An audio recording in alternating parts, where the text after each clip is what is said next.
Howdy friends, freaks and weirdos. Welcome back to my crusty little workshop. I'm going to share with you an old little workshop trick or hack. This was something that my grandfather used to do, and it was just one of the coolest, stupidest things, and I used to love it. So I'm going to show you today what it is. So you have an old jar like this, glass jar with a metal lid, okay?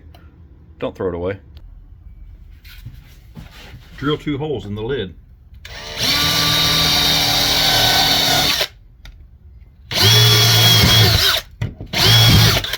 I couldn't find a dollar drill bit.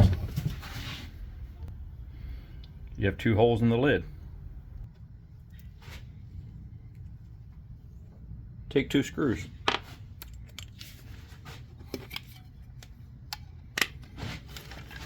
Take the lid, screw it up to the underside.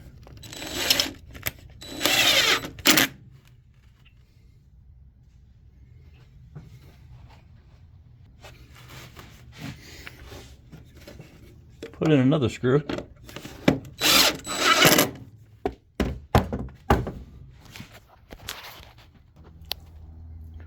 Take some random crap that you have in the workshop. Put it in the jar. There you go. Jar stays up under your bench like that.